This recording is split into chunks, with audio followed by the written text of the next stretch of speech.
Sin más, doy paso a nuestros intervinientes, tienen cada uno 10 minutos para que luego demos paso a las preguntas. En esta mesa redonda van a participar el proyecto invitado, el Camino Lebaniego, de Cantabria, que forma parte de ese proyecto Cultural Skate con el que tenemos también el placer de colaborar. Otro colaborador excelente nuestro, que es Óscar Clemente, nos va a hablar de la digitalizadora de la memoria colectiva. Bernardo Nicolás, de la asociación Argamasa, Benito Burgos, de una actividad que han hecho en el marco del Ministerio de Cultura, Rural Experimenta, sobre proyectos que se realizan desde el ámbito rural, también proyectos de innovación social.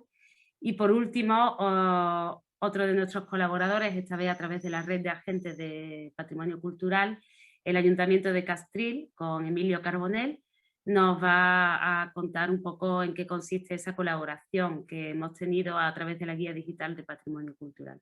Sin más, doy la palabra a Manuel Bahillo, del Camino Lebaniego. Muchas gracias. Ya está, ya tenemos el audio. Hola, ¿qué tal estáis? ¿Qué tal? Muy bien, daros las gracias por invitarnos desde Cantabria a Andalucía, los dos puntos cardinales, ¿no? Y de gran cariño entre los dos. Bueno, pues nada, contaros, nosotros participamos en este proyecto europeo junto con Andalucía y otra serie, como os han contado, de regiones europeas.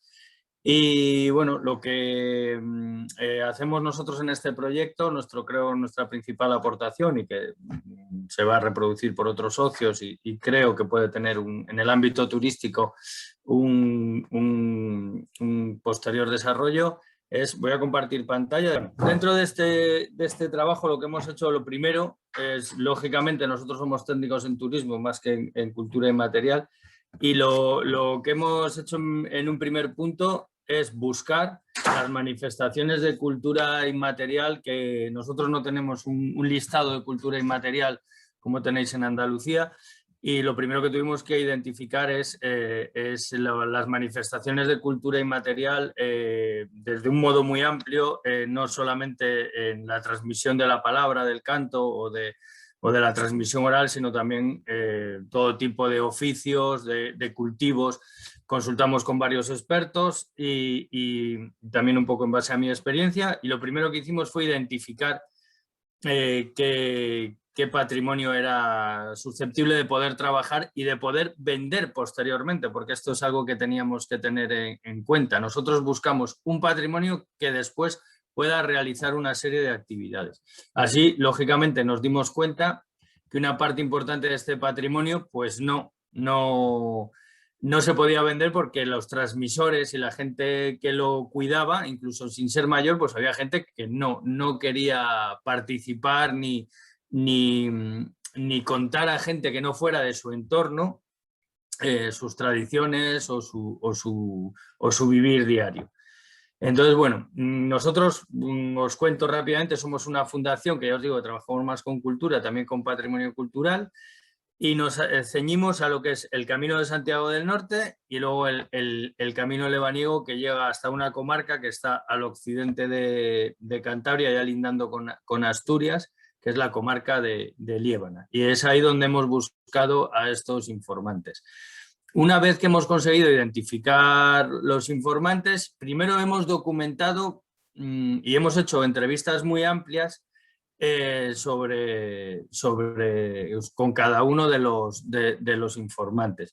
Algunas de ellas simplemente lo hemos hecho por el placer de guardar, de mantener en la memoria de esa gente, porque llegaba un momento, de hecho se nos han muerto dos de las personas que hemos llegado a grabar. Es así de duro, pero es así. Y eso seguro que por desgracia os lo encontráis. Y una vez que hemos identificado y hemos grabado a los guardianes, a esa gente que mantenía la tradición, una vez, por ejemplo, Lines Bejo, esta mujer que sale ahí a la derecha, que es una panderetera y landera increíble, pues a los 2 meses de grabarla, pues se murió. Medalla al trabajo del ministerio, una mujer, una fuera de serie. tiene más de 30 romances, la grabamos, ya era muy conocida y aprovechamos.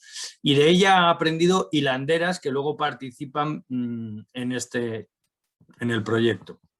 Os pongo algún pequeño, a ver si soy capaz de poner alguno de los vídeos que hemos grabado a los informantes. Por ejemplo, este es un pastor de puerto. Entonces, hemos documentado... Perdón, a ver la música, que igual os volvemos locos. A ver. No sé si lo estáis viendo.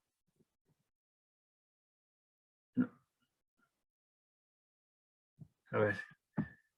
Bueno, pues este hombre que es un pastor de...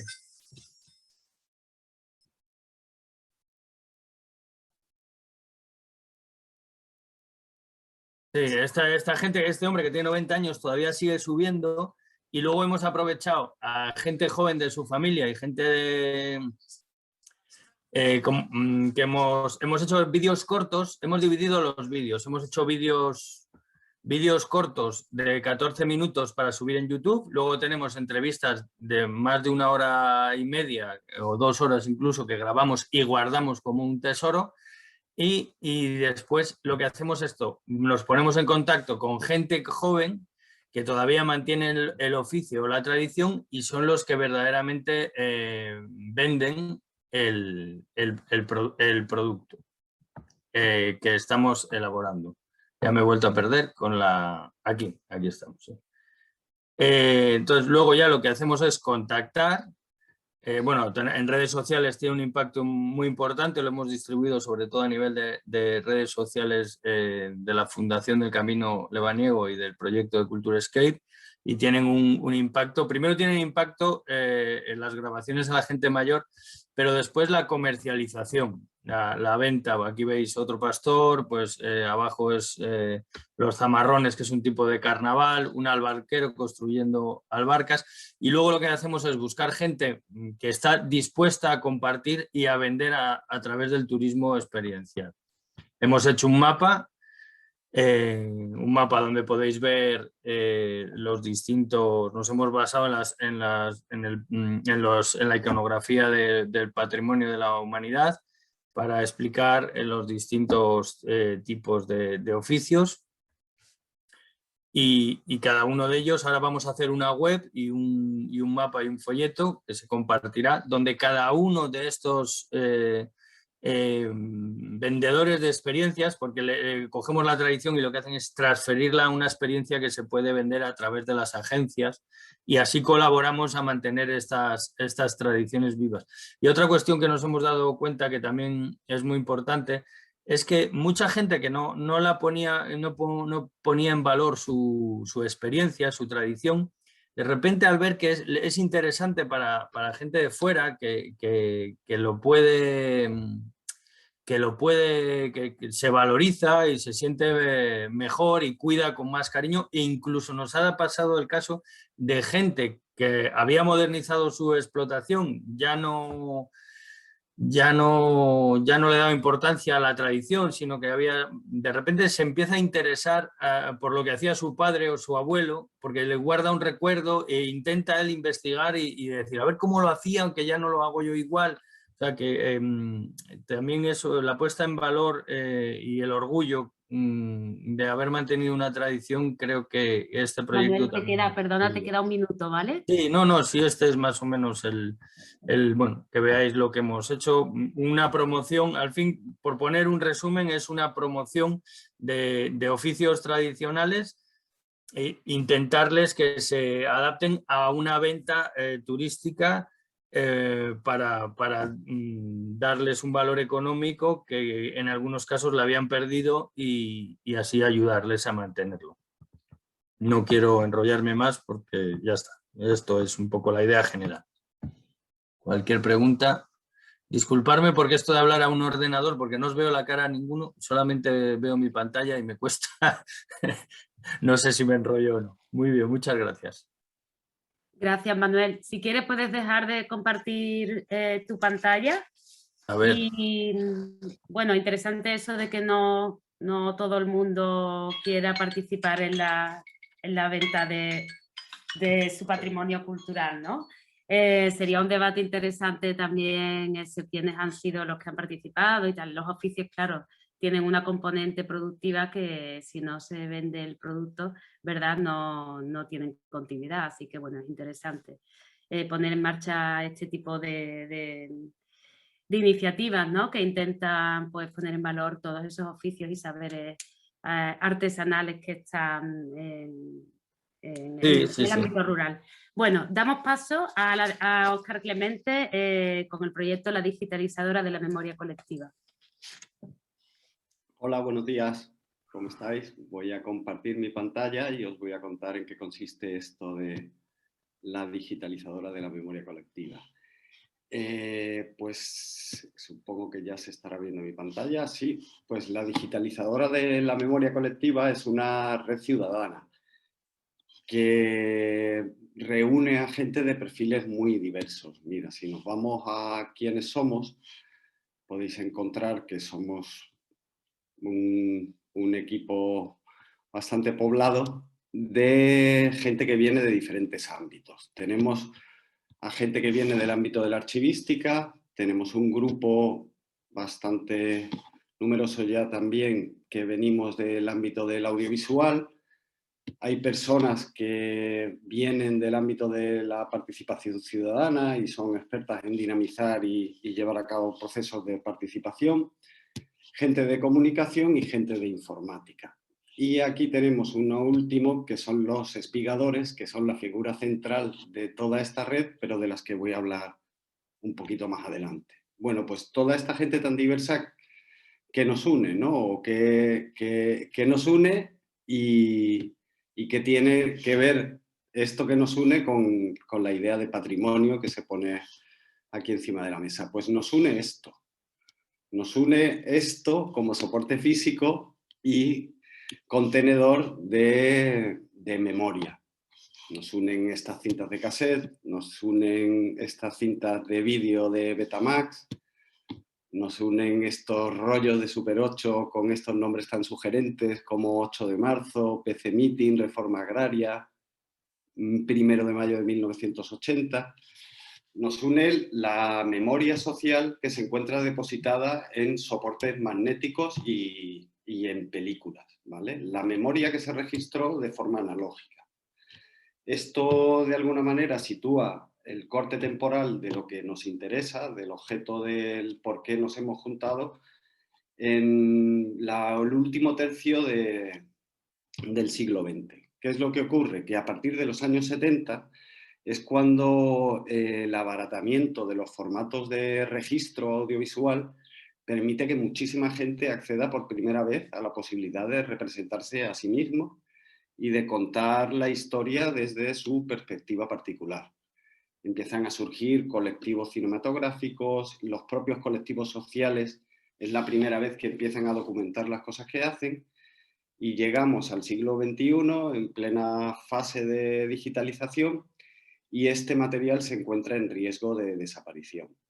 ¿Qué es lo que ocurre?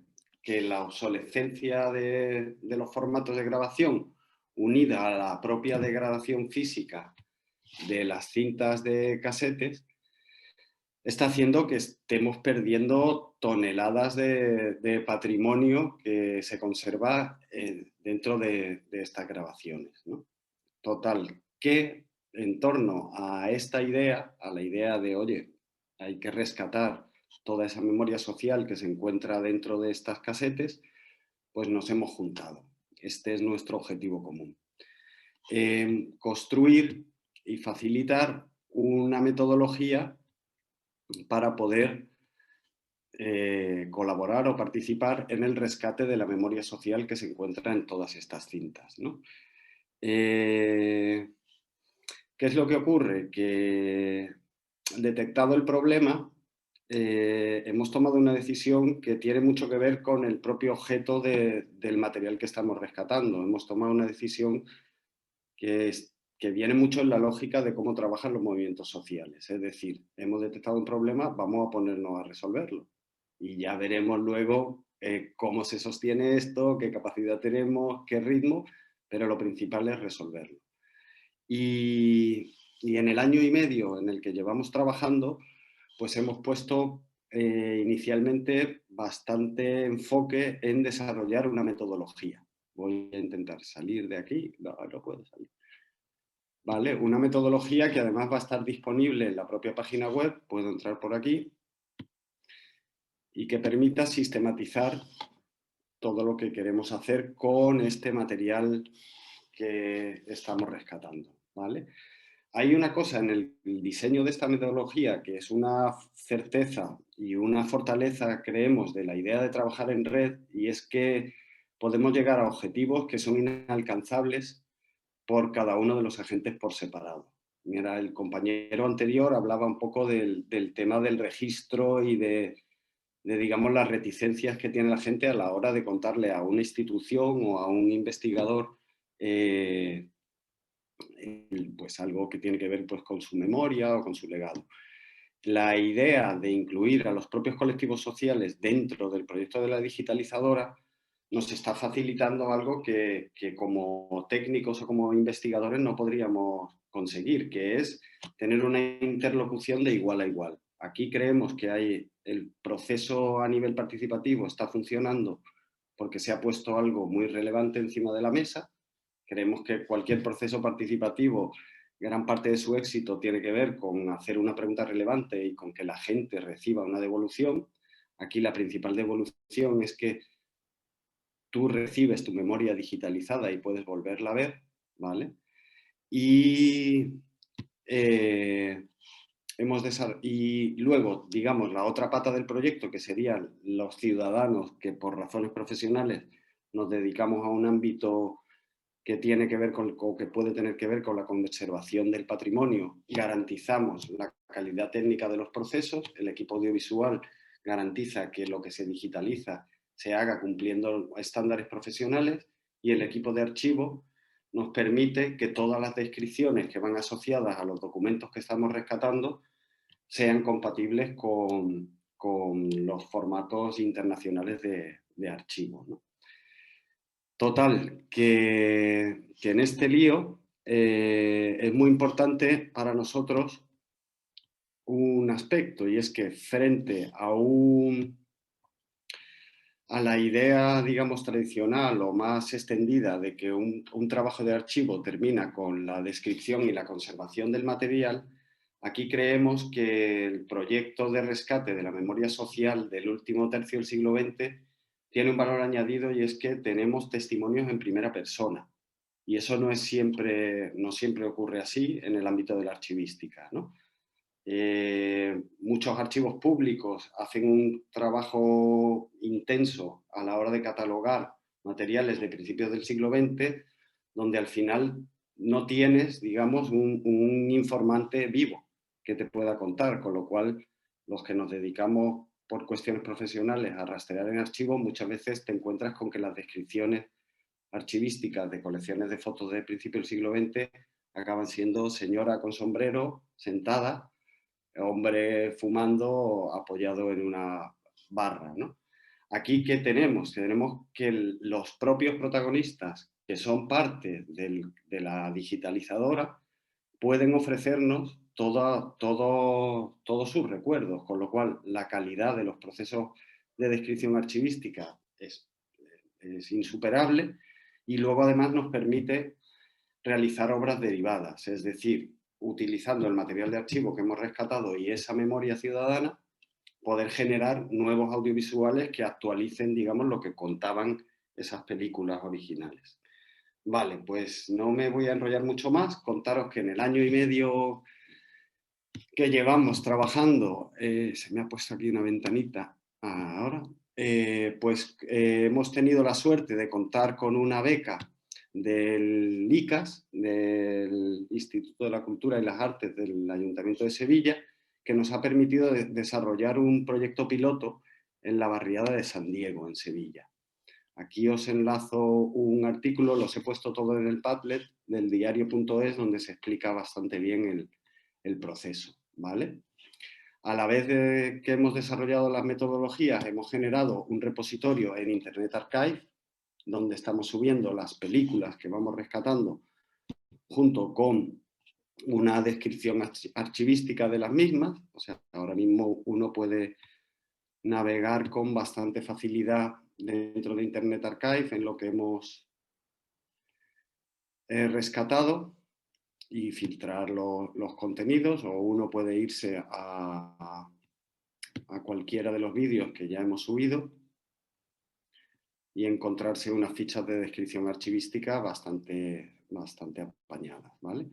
Hemos puesto en pie una página web, ¿vale?, que ahora hablaré un poco del futuro y de por qué estamos temerosos de publicarla, en la que ya hemos empezado a subir pues parte de las colecciones que nos están apareciendo utilizando esta red que decía de gente que recuerda a alguien que grabó y tal, pues y la idea es hacerlo público. Aparecen materiales como esta manifestación del 1 de marzo, del 8 de marzo en los 80. Tenemos, bueno, podéis luego navegar. Y hemos puesto en pie una base de datos en Atom. Esto ha sido ahí una locura, un frente abierto por el grupo archivero, que nos viene grande, obviamente, pero que se está construyendo poquito a poco y que va a permitir que todos los materiales que enlacemos, que vayamos subiendo a nuestra base de datos, se puedan enlazar con los repositorios que existen más interesantes, como puede ser Europeana, como puede ser el propio repositorio del IAPH, ¿vale? Total, que ya solo me quedaría, no sé cómo voy de tiempo, hablaros del futuro, ¿vale? Hasta el punto en el que hemos llegado, Oscar, hemos conseguido... te quedan un minutito, dos, ¿vale? Vale. Bueno, pues ahora mismo, en este año y medio, yo creo que hemos avanzado muchísimo, teniendo en cuenta el carácter voluntario de la mayor parte de la gente de todos los que estamos. Y en cuanto al futuro, digamos, se nos plantea la cuestión de cómo sostener esta iniciativa. Estamos sumando, creemos que la idea es sumar colectivos, sumar instituciones y que nos permitan sostener, ¿vale? Y luego estamos poniendo mucho interés o mucho acento en la idea de la replicabilidad. Esto no es un proyecto personal de este grupo que habéis visto al principio, sino que es una llamada de atención sobre un patrimonio que se está perdiendo y que una manera interesante de afrontarlo sería generando réplicas de este modelo en otros territorios. Con lo cual, a nivel de la página web, pues iremos publicando, ¿dónde estamos? Aquí. Pues tendréis todos los materiales, desde la búsqueda de inventario, protocolos de digitalización, protocolos de descripción, cómo lo estamos publicando, con idea de que otros colectivos o que otras instituciones pudieran utilizar el conocimiento que se está generando. Así que nada, corrido un poco, pero esto es básicamente el fregado. Muchísimas gracias, Óscar.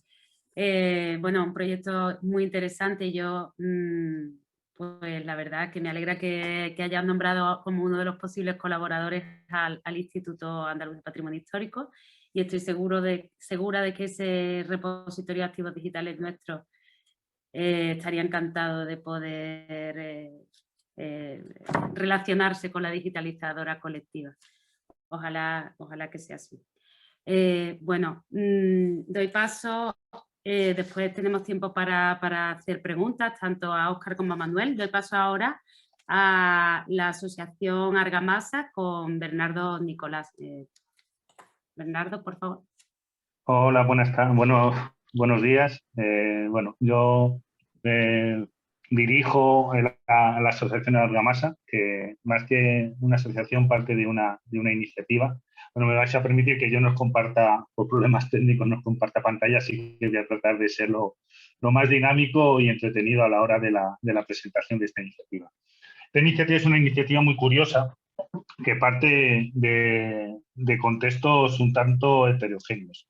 Por un lado, dentro del ámbito del turismo, haciendo acompañamientos en Cabra. Bueno, situamos esta iniciativa y la asociación en Cabra, en la provincia de Córdoba. Pues como os digo, partiendo del ámbito del turismo, descubro una serie de patrimonio elementos que tienen una importancia y una historia y una trascendencia muy importante.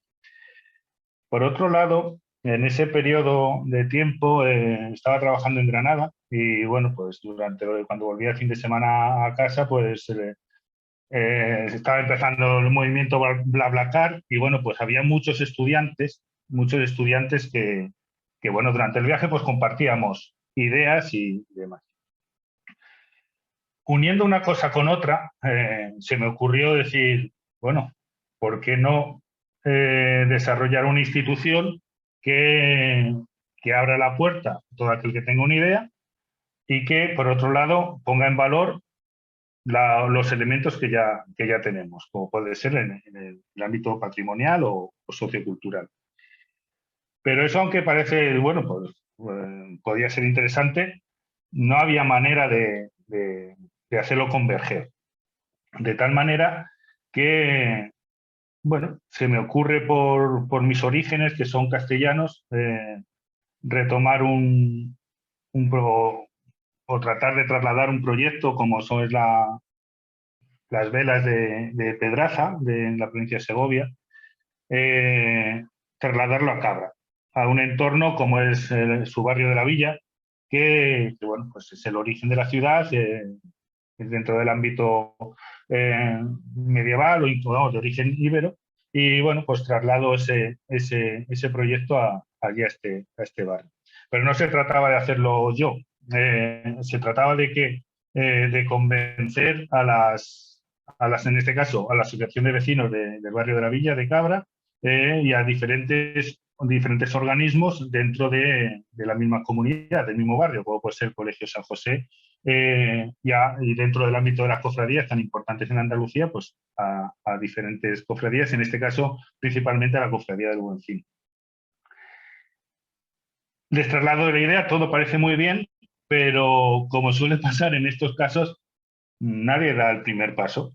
De hecho, el día que se tiene que presentar el proyecto, bueno, conseguimos financiación a través de la Diputación de Córdoba, que también es fundamental la labor de las instituciones en facilitar que estos proyectos salgan adelante.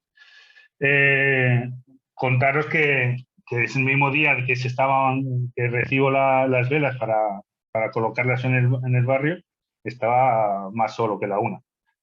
Poco a poco, al iniciar el movimiento, los propios vecinos del barrio iban saliendo. Pero esto no eran capaces de entender la profundidad del proyecto. A los pocos minutos se fue sumando un vecino, otro vecino, otro vecino. Los del colegio salieron alumnos que participaron. El caso que ese proyecto, que parte de la nada, se convierte en un proyecto social de participación ciudadana muy interesante. El número de visitas que recibimos ese primer año, estamos hablando del año 2017, no fueron muchas. La gente del pueblo no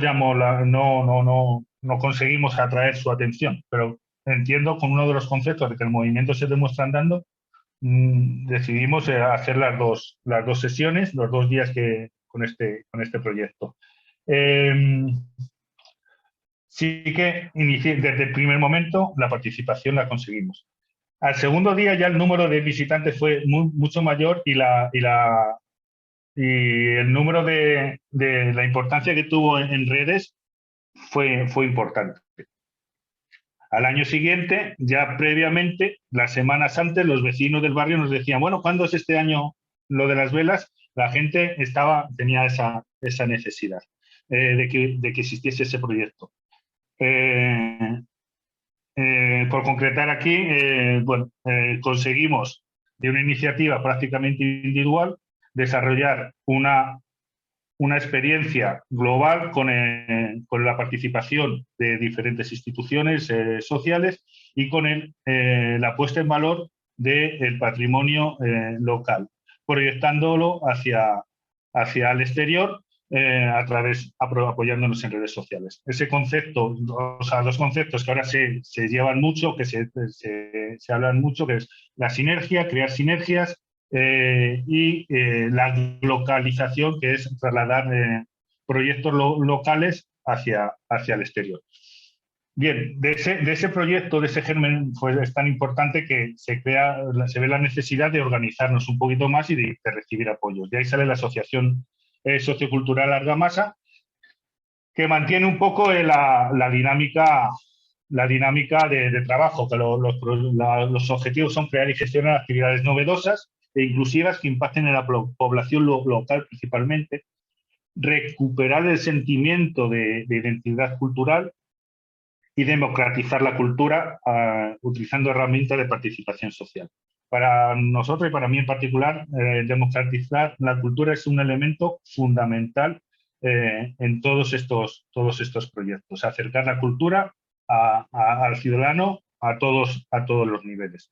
Entendemos, quizás mi formación como educador social me lleva en esa línea, a pensar que es muy, muy importante. Llega ya en 2018, ya con el desarrollo, la segunda edición de esta actividad de las velas.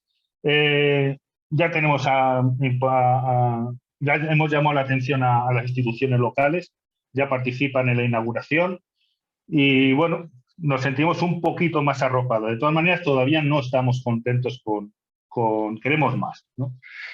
Y de esta segunda edición, pues existe una necesidad dentro de la Asociación de Empresarios de Cabra en dinamizar el Belén viviente. Y se ponen en contacto con nosotros de manera, bueno, pues circunstancial. Oye, ¿nos podéis echar una mano? La actitud siempre es que hay que hacer la disponibilidad absoluta. Y bueno, así un poquito corriendo, se guioniza una serie de pasajes dentro del Belén y se realiza un Belén viviente que llama mucho la atención. Seguimos creciendo. En el 2019 podemos considerar un año fundamental para nosotros. En cuanto a que nos asentamos y ya sí que empezamos a llamar la atención dentro en el ámbito local principalmente, que es donde nos situamos.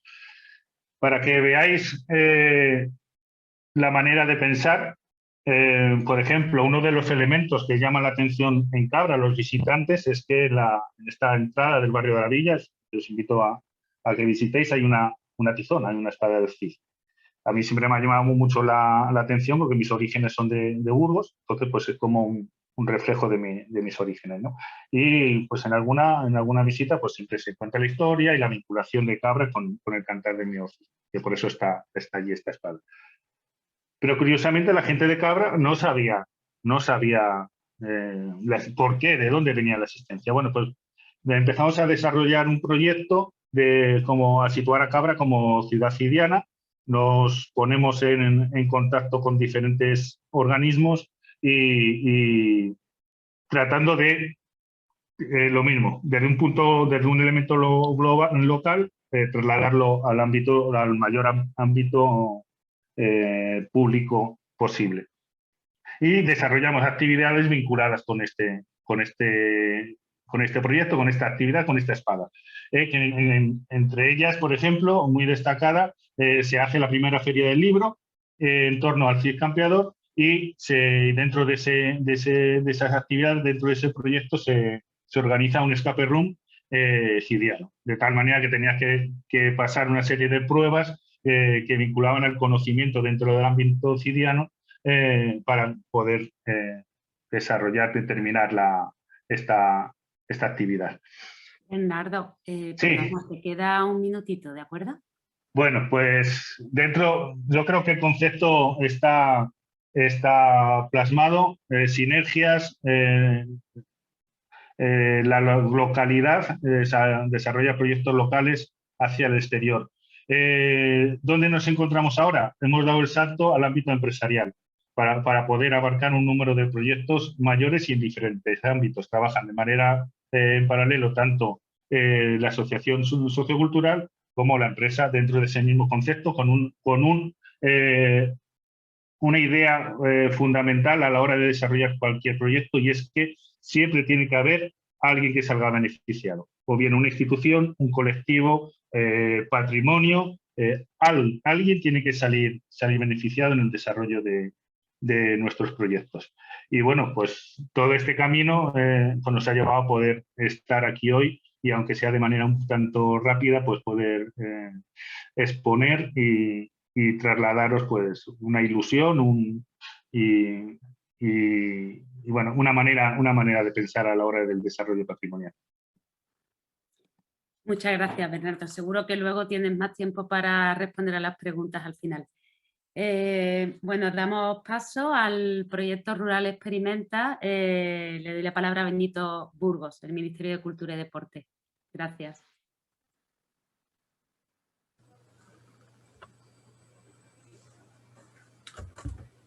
Pues buenos días a todos. Muchas gracias al Instituto por la invitación. Es un placer, ¿no?, estar aquí otra vez con vosotros. Y bueno, contar el proyecto Rural Experimenta, que es un proyecto en colaboración entre el Ministerio de Cultura y Deporte y Medialab Prado. Pero antes de hablar de Rural Experimenta, me gustaría rápidamente contar el contexto de trabajo, ¿no? De trabajo del programa, dentro del programa Cultura y Ciudadanía y el subprograma Cultura y Ruralidades, en el cual pues se inserta, ¿no?, o se enmarca el taller Rural Experimenta. Os voy a compartir pantalla. A ver.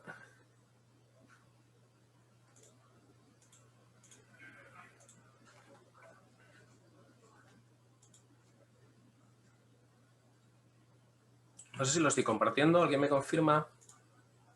Lo estás compartiendo perfectamente. ¿Se ve el PowerPoint? ¿Sí? Sí. Perfecto. Bueno, pues como os decía, el Rural Experimenta se marca dentro de un programa mucho más ambicioso que tiene diferentes líneas de trabajo. Es un programa poliforme, diría, que es Cultura y Ciudadanía, en el que llevamos trabajando desde hace ya casi 7 años desde el Ministerio de Cultura y Deporte. Y dentro de Cultura y Ciudadanía, la atención a la rural fue, digamos, uno de los ejes fundamentales, ¿no? La rural del territorio desde el propio inicio del programa. Y al cabo de 1 año y medio, 2, pues ya le dimos casi un espacio también independiente, que hemos llamado un subprograma dentro de Cultura y Ciudadanía que se llama Cultura y Ruralidades, que a su vez, pues bueno, contiene o se concreta en diversas líneas de trabajo. La más importante es el foro Cultura y Ruralidades, que este año alcanza su 4ª edición, tendrá lugar los días 2 y 3 de junio en Jarandilla de la Vera, en Cáceres, y que vamos a dedicar a los retos del medio rural frente a la crisis ecológica y medioambiental.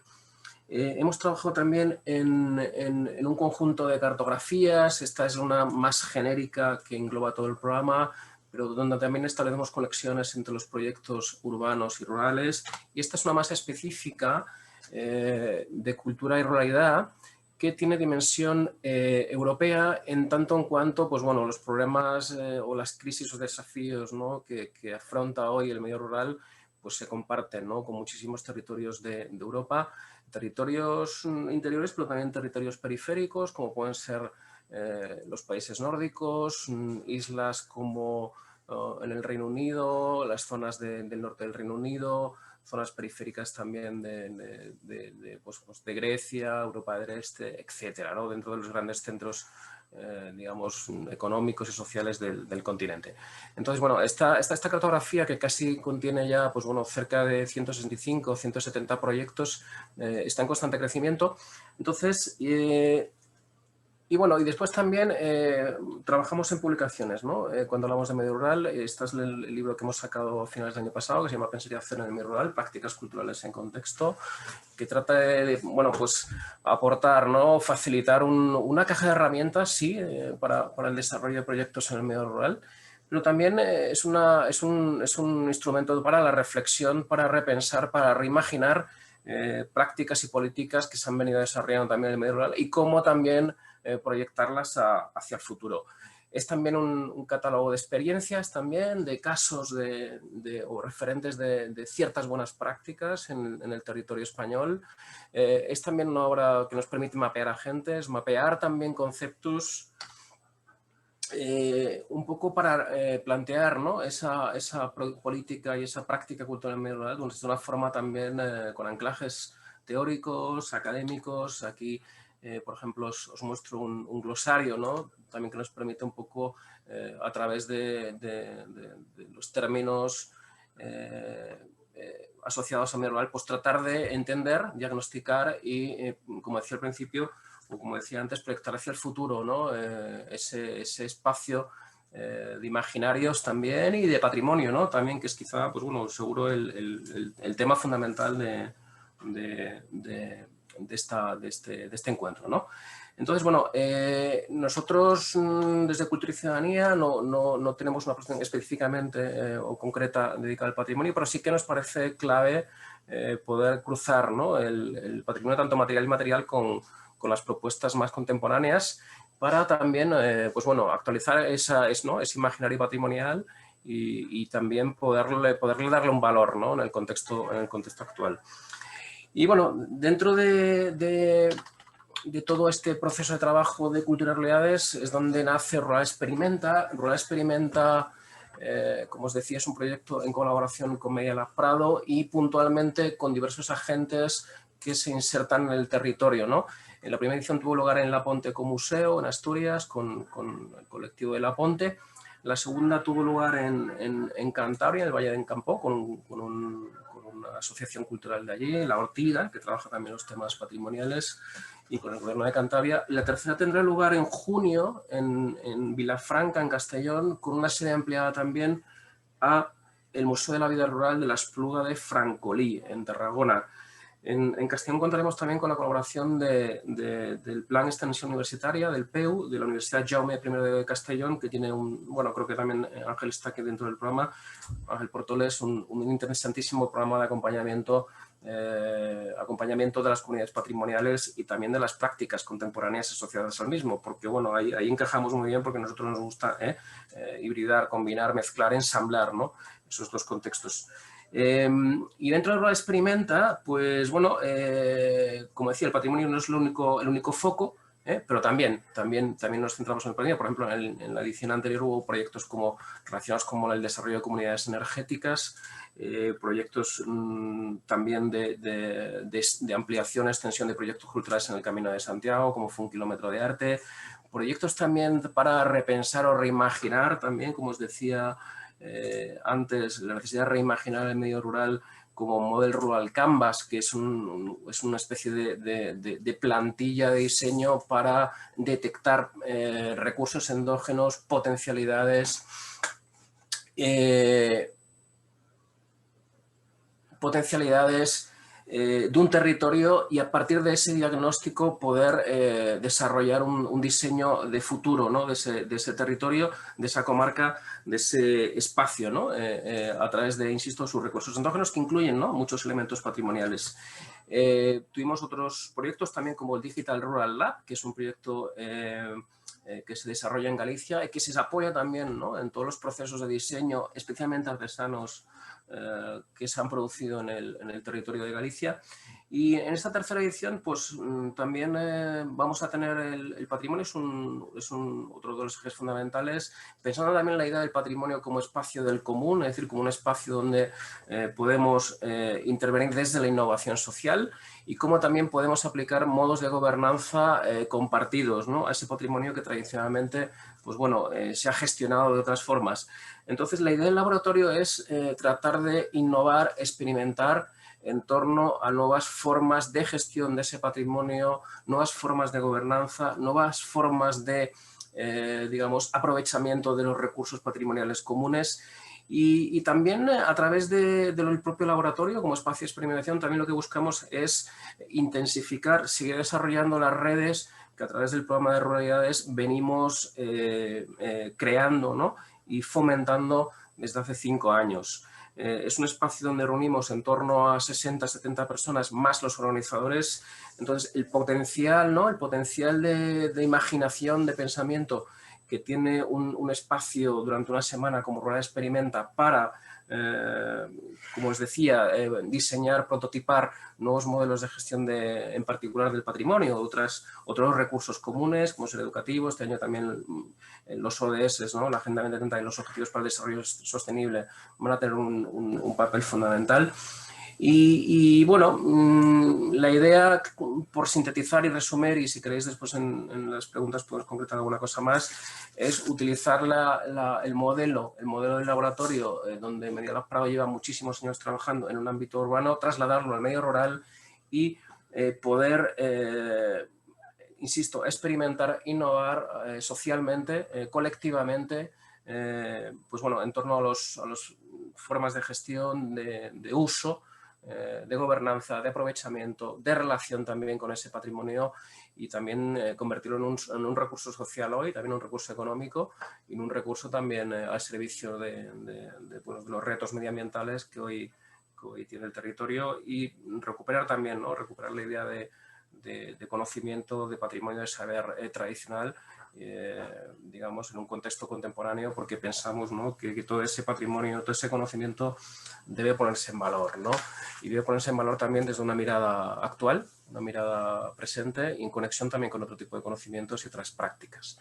Y bueno, en principio eso es muy rápidamente, muy sintéticamente el programa de trabajo de cultura y ciudadanía y específicamente el proyecto Rural Experimenta, que bueno, tenemos la tercera edición en marcha. Próximamente, esta semana elegimos los proyectos, 6 proyectos, los proyectos que se van a desarrollar y prototipar, y a continuación publicaremos una convocatoria para todos aquellos que quieran colaborar en el codiseño de los mismos la semana del 21 de junio en Vilafranca, Castellón y en la Espluga de Francolí. Pues eso es todo, de momento. Muchas gracias. Muchas gracias, Benito. Gracias por poner a dialogar o por valorar todo ese diálogo de saberes del que nos has hablado, ¿no? Entre tantos colectivos y tanta experiencia. Doy paso, por último, a Emilio Carbonell Romero, técnico del Ayuntamiento de Castril de Granada, que es también un colaborador nuestro, que forma parte de la red de agentes informantes del patrimonio cultural de Andalucía. Emilio, cuando quieras. Vale. Buenos días, mi nombre es Emilio Carbonell. Bueno, ¿cómo? En primer lugar, agradeceros que nos hayáis permitido acceder a este encuentro. Agradecer al Instituto Andaluz de Patrimonio, al Departamento de Formación, haber llevado a cabo esta actuación y también a Gemma Carrera. Pues el proyecto que vamos a presentar, voy a compartir pantalla, si me permitís, a ver, esto, vale, vale. Ya veas.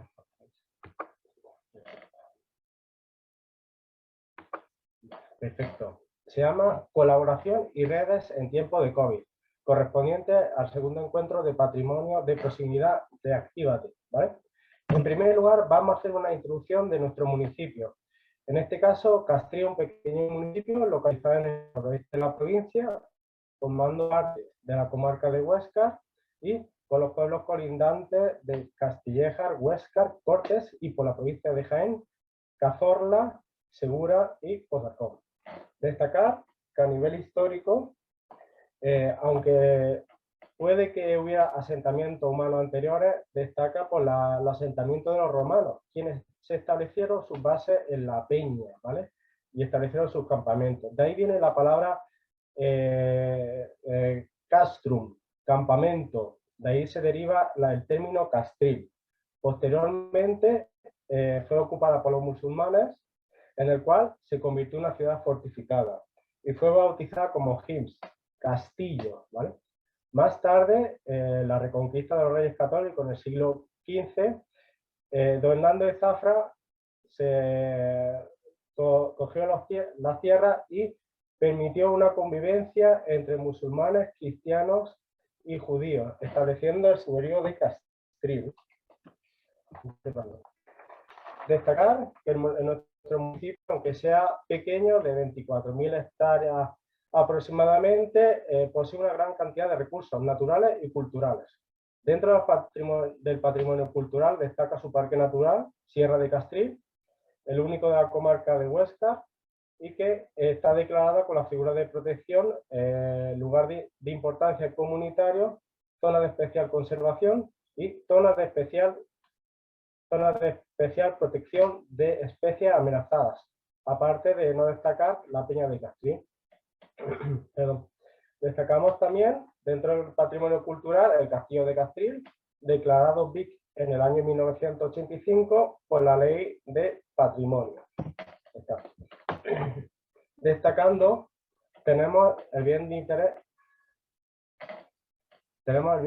interés, el conjunto histórico de Castril, declarado por el decreto 91/2001 del 27 de marzo. No solo se compone por el conjunto urbano, sino también está compuesto por huertas, campos, en los que se mantienen los cultivos tradicionales. Destacar que este elemento patrimonial, si accedía a la guía de patrimonio histórico, es el elemento más votado dentro del recurso. Pasamos al siguiente.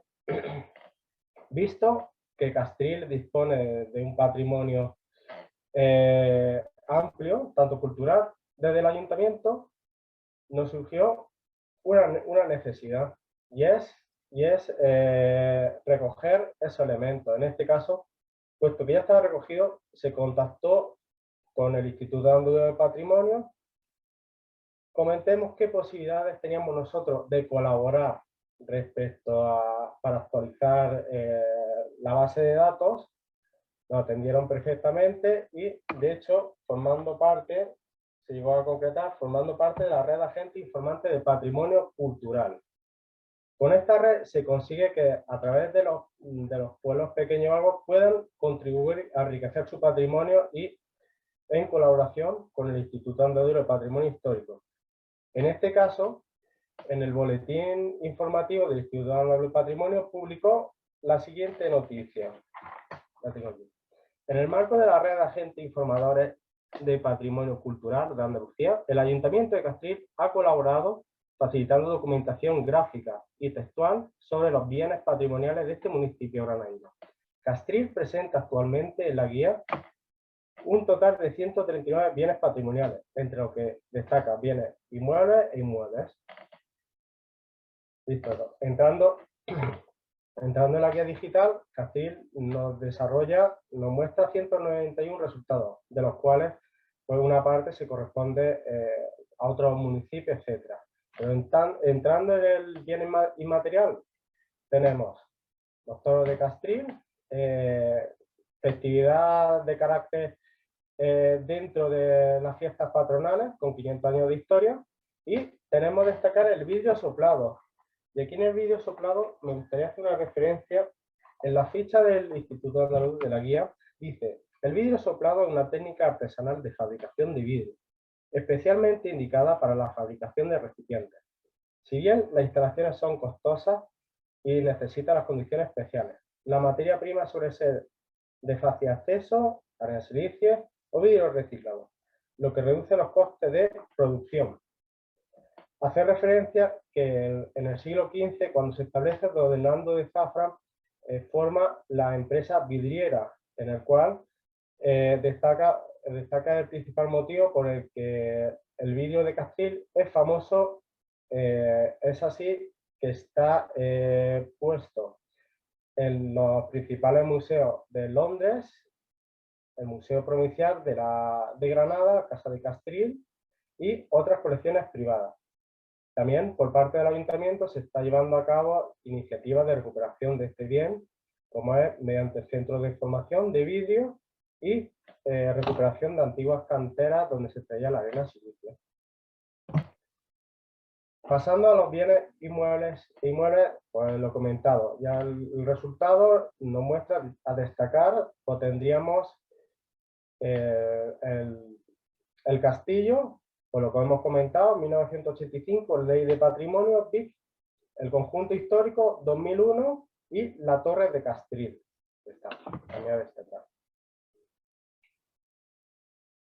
Y visto esto, ya una vez que está recogido, está catalogado, Pues, ¿cómo podemos difundirlo? Mediante una simplemente. Un código QR. El código QR, aunque parece algo moderno, es una tecnología ya que lleva bastante tiempo con nosotros. Y es simplemente un código pixelado el que permite, mediante el acceso, mediante un dispositivo, nos permite acceder a una determinada web o enlazado. Y en ese caso, el ayuntamiento optó por esa forma, como comentaba, y más en estos tiempos, ante la situación que nos encontramos de pandemia provocada por el COVID-19, en la cual pues, no se puede tocar o algo así, y sería una perfecta herramienta. Este sería un modelo del código, con su código QR escaneado, y con esto creo que damos por concluido la intervención. Muchas gracias por su atención y espero que os haya gustado la intervención, la temática. Y cualquier duda que tengáis o consulta, pues aquí estoy a vuestra disposición. Muchísimas gracias, Emilio. Si quieres puedes dejar de compartir la pantalla. Gracias. Gracias. La verdad es que la colaboración con el Ayuntamiento de Castril está siendo muy fructífera y que la información que están incorporando a la guía pues es realmente actualmente la más valorada de la página web, de la guía digital, principalmente por la implicación de las personas de Castril. Bueno, esta es una línea o una vía de colaboración con los ayuntamientos que os invito a utilizar y podáis participar en la red de agentes informantes como lo hace el Ayuntamiento de Castril y bueno, colaborar a poner en difusión vuestro patrimonio cultural.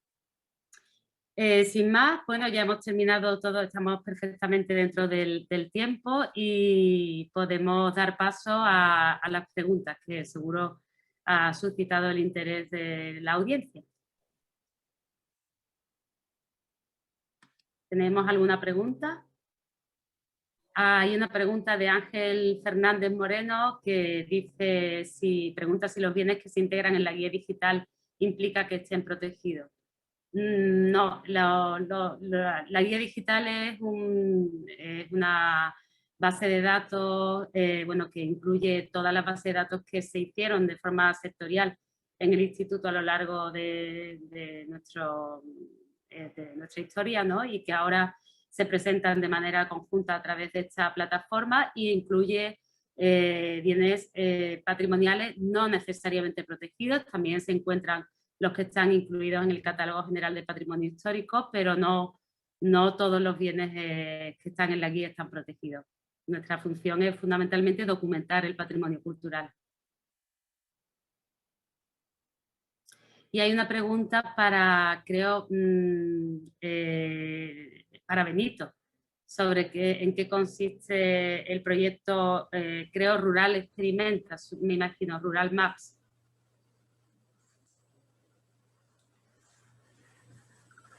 Bueno, no sé si, a ver, no sé si quiero entender, ¿no?, la pregunta, pero bueno, nosotros la cartografía de ruralidades es un espacio, pues bueno, de archivo, de investigación, de puesta en relación de agentes, de conocimiento, de poder generar también proyectos o propuestas en colaboración. Y bueno, el acceso a la cartografía de ruralidades lo hacemos a través de un formulario, tenemos definido una serie de criterios que nos permiten seleccionar qué propuestas nos interesa o queremos, ¿no?, incluir en esa cartografía, porque bueno, como yo digo siempre, toda cartografía es una narración, es un relato, ¿no?, aquel relato que queremos contar o sobre el que queremos incidir, ¿no?, poner el foco. Entonces, a través de la página web de Cultura y Ciudadanía, pues bueno, hay un formulario, si queréis lo puedo linkar ahora aquí en el chat.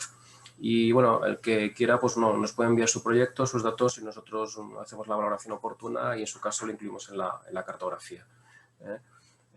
También bueno, la tenemos planteada a nivel europeo porque bueno, cada vez van a ser más importantes, ¿no?, en las políticas europeas y sobre todo las políticas relacionadas con la cultura, todo lo que tiene que ver con el territorio, la cultura de zonas no urbanas.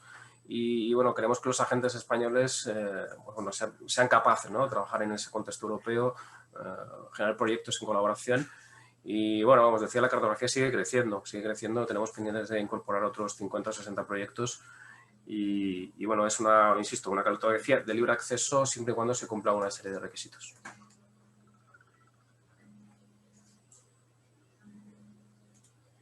Perdona, hay también una pregunta para Óscar Clemente, que la formula Eva Cote. Me gustaría preguntar a Óscar cómo han catalogado el material recopilado, qué tipo de temáticas han utilizado. Bueno, eso es una respuesta que sería mejor que la diera alguien del equipo de archivo.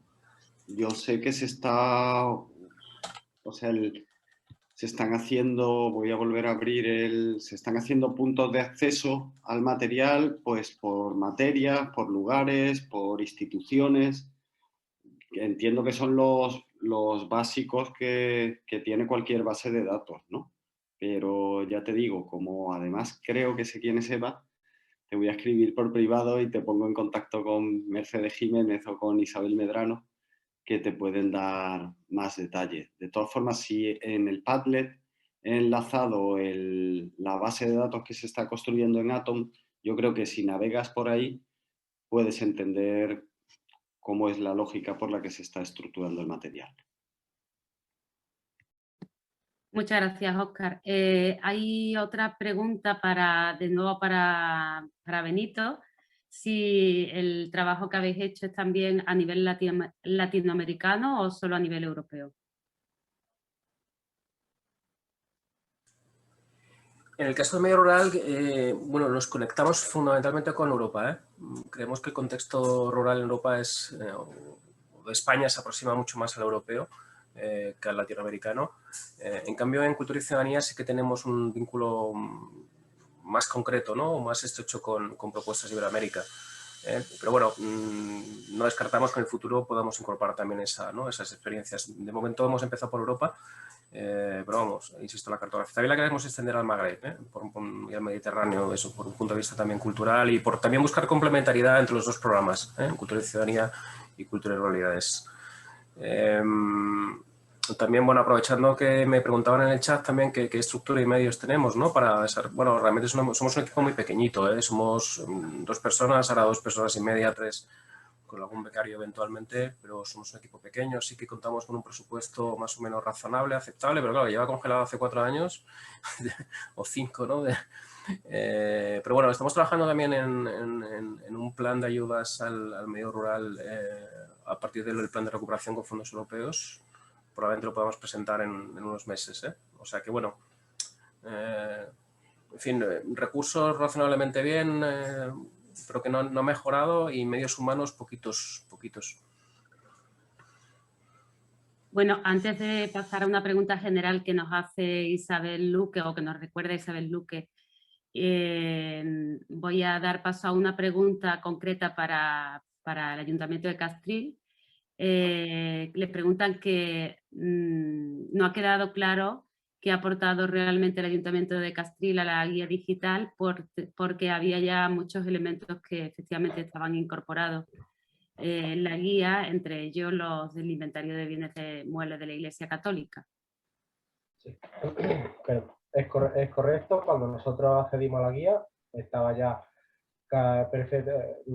catalogada muy bien. De hecho, me consta que hace ya tiempo agentes informadores estuvieron por la zona, se quedaron, pernoctaron, pero principalmente la contribución viene a actualización de fotografías de elementos existentes que no estaban, inclusión de elementos arquitectónicos, ya sea fuera de la iglesia, que se ha añadido, y sobre todo a la difusión entre la población de Castril, de esa herramienta, de esa guía que muchos de los vecinos no conocían, y que pues, progresivamente estamos añadiendo también fotografías, una inmensa cantidad de fotografías históricas de la situación actual de los elementos, y tanto a nivel cultural o a nivel turístico que pueda afectar. Y así es lo que está. Tenemos previsto añadir nuevas fichas a nivel de ritual, a nivel de patrimonio inmaterial. Hay muchos festejos de rituales, romerías que no aparecen recogidos. Estamos trabajando en ello, pues para ofrecer una imagen más completa del municipio y enriquecedora, y que pueda ser disfrutada por los vecinos y por los visitantes que nos visiten al municipio. Muchas gracias. Además vais a colaborar también en la elaboración de alguna ruta cultural que, bueno, ahora están interesados también en participar en esa línea. En cuanto a la pregunta que nos recordaba Isabel Luque, que planteaba Nieves Medina, es una pregunta para todos. ¿Cómo se han enfrentado las iniciativas de cada una de vosotras a esta etapa COVID en la que vivimos? ¿Quién quiere empezar? ¿Empiezo yo? Por ejemplo. Vale. Bueno, pues nosotros, no sé, cuesta trabajo hablar en estos términos, pero nosotros el tema COVID nos ha venido bien en una parte, en el sentido de que nuestro proyecto tiene muchísimo de horas de picar, de mano de obra, de estar delante de un ordenador. Entonces, como por las circunstancias nos ha tocado portarnos bien y quedarnos en casita, eso ha disponibilizado un montón de horas de voluntarios a la hora de subir descripciones, enlazar vídeos, crear. El problema lo vamos a tener cuando abran, que no va a haber quien nos pille en casa. Y luego otra cosa que ha sido interesante es poner en práctica herramientas de las que no somos especialmente fans por el tema privado, pero que se han demostrado ser tremendamente útiles a la hora de generar participación y archivar memoria en el propio proceso. Hemos generado un grupo de WhatsApp con vecinas y vecinos del barrio de San Diego que ha sido estupendo porque tecnológicamente es fascinante, ¿no? Tener la posibilidad de que alguien encuentre un álbum de fotos de su primera comunión y sobre la marcha las fotografíe y las suba al grupo nos ha permitido detectar muchísimas partes de colecciones que de una manera tremendamente dinámica, ¿no? Y luego ha sido interesante también a nivel de recopilación de testimonios. Nosotros somos una estructura bastante frágil y muy voluntaria, entonces nuestro gran deseo, yo como realizador audiovisual, me encantaría poder ir con un equipo de rodaje recopilando testimonios y eso no es viable a nivel de presupuesto ni de número de horas. ¿Qué es lo que ha pasado? Que en los propios grupos de WhatsApp que hemos creado, por ejemplo, hay ahora uno muy activo en torno a la construcción del Parque de Miraflores en Sevilla, que es una historia que ha surgido de este trabajo de arqueología audiovisual, descubrir que el Parque de Miraflores era un solar abandonado y que son vecinos de los barrios de alrededor en Sevilla los que deciden ocuparlo y ponerlo en pie. Hemos creado grupos con ellos, hemos compartido esos documentos y mediante notas de WhatsApp, lo podéis ver en algunos de los vídeos que ya hemos publicado, los propios vecinas y vecinos han actualizado esas memorias, ha sido estupendo. También hemos hecho otro trabajo a partir de unas latas de Super 8 que aparecieron de una asociación juvenil. Esta gente hemos podido a través de Zoom convocar a los niños que aparecen en esas imágenes 40 años después para actualizar, contextualizar y hablar de qué iban esas imágenes, ¿no? Y hemos podido hacer un vídeo que ha acabado saliendo una especie de manifiesto pedagógico de barrio ochentero con una reflexión muy interesante sobre autonomía infantil. En ese sentido, y termino, el COVID nos ha permitido fiar mucho a herramientas digitales que yo creo que en otro contexto no le hubiéramos prestado la atención que no nos ha quedado más remedio que prestar y son estupendas, son baratas y están ahí a la mano. Muchas gracias, Óscar. No sé si queréis intervenir alguno más de vosotros en esta línea. Sí, sí. Yo, por ejemplo. Muy bien. Bien, bueno, nosotros a la hora de desarrollar proyectos se ha afectado muchísimo a la hora del desarrollo del tipo de proyectos que nosotros desarrollamos, ya que, como os he comentado antes, son fundamentales, es fundamental la participación ciudadana y el llegar al público. Entonces, nos hemos tenido que apoyar principalmente en redes sociales y todas las plataformas digitales que tenemos a nuestra mano y reinventarnos un poco. Os pongo como ejemplo en el proyecto que están lanzando ahora en torno al Día del Libro. Es la tercera edición que organizamos la denominamos Fiesta del Libro, ¿no? Este concepto, que ya lo he comentado un poquito antes, se trataba de combinar la participación de libreros en la calle, publicitar editoriales y autores llevando recitales de poesía, lectura y presentaciones de libros al ámbito más cercano, bien a la propia calle o, por ejemplo, pues hicimos una presentación de Alicia Sornosa, la primera mujer que dio la vuelta al mundo en moto, en el Museo Arqueológico de Cabra, que es una auténtica joya. Y todo eso combinado con música en la calle también. Bien, pues como ahora no nos atrevíamos a desarrollar esa actividad, lo hemos concentrado todo en un formato físico, es decir, en un formato como en tamaño A1. Tenemos recogido textos de diferentes autores, tanto de Cabra como de Madrid, información de diferentes editoriales vinculadas a los autores, publicidad de los centros, de los libreros de Cabra, y con un código QR que da acceso a la música que ha inspirado al autor, al escritor. Al ser capaces de diseñar el proyecto y llevarlo desde el principio hasta el fin, nos adaptamos inmediatamente y en el tiempo real a las circunstancias que nos acometen en el momento oportuno. Solo una breve referencia también, no se nos pasó directamente, teníamos previsto una serie de actividades para dinamizar el cementerio de Cabra, con lo mismo, recital de poesía en un espacio, un lugar muy visitable y muy bonito, y nos cayó las restricciones justo en el fin de semana del puente de Todos los Santos. Bueno, pues lo que hicimos fue una composición audiovisual con ese recital,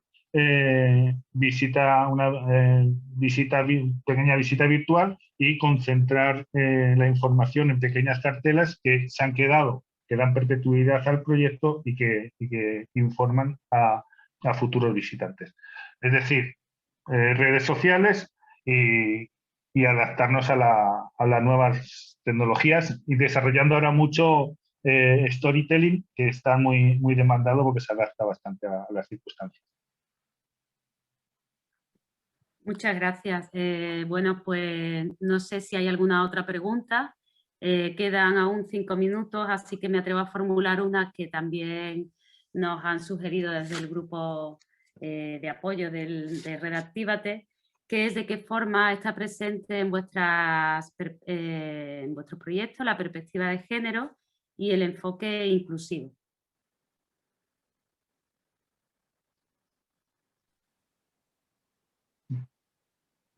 Yo vuelvo a hablar si queréis. Sí, adelante. Venga. También nosotros está presente en todas las actividades, pero luego hemos diseñado actividades muy concretas que apoyan la perspectiva de género. Os comento algunas. Por ejemplo, desarrollamos un taller, un mercadillo artesano orientado a organizaciones femeninas y artesanas, para que pudiesen publicitar o trasladar al pueblo pues sus productos. Nosotros les poníamos todo, por supuesto totalmente gratuito, y ellas pues ponían a la venta sus productos.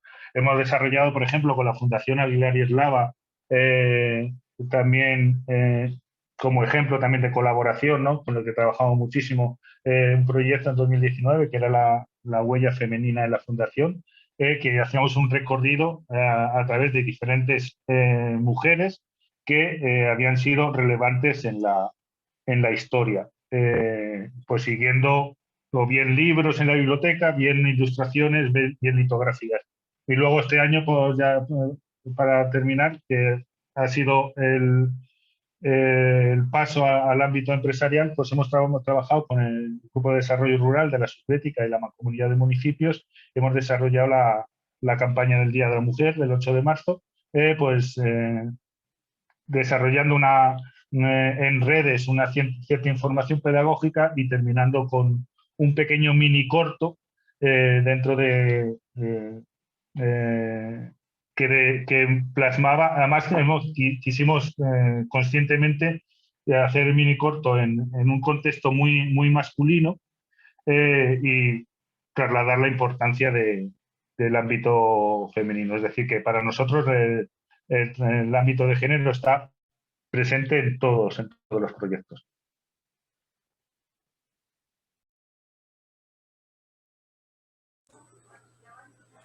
Bueno, pues yo muy rápido por nuestra parte, bueno, pues aplicamos varias premisas, ¿no? En primer lugar, la paridad en todos los grupos y programas, ¿no? En todas las programaciones que hacemos desde Cultura y Ciudadanía y Cultura y Realidades. En segundo lugar, la transversalidad social, que tiene que ver con criterios como intergeneracionalidad, interculturalidad o multiculturalidad, y también la integración de las capacidades diversas de todo tipo, ¿no? Por supuesto, y la dimensión de género. Y finalmente también en todo nuestro programa es muy importante la incorporación del relato feminista y los relatos ecofeministas también, ¿no? Desde el punto de vista de un poco la aplicación del feminismo a los cuidados del medio ambiente, la ecología, etcétera. Nada más. Muchas gracias.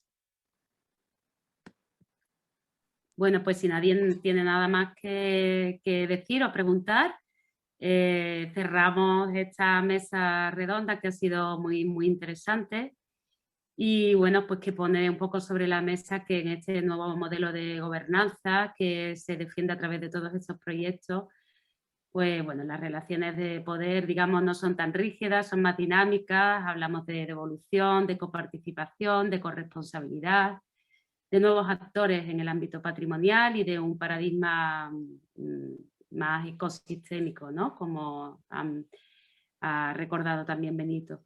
Sin más, bueno, si damos por cerrada esta mesa, muchísimas gracias a todos y bueno, seguro que seguimos adelante con las jornadas que están siendo realmente interesantes.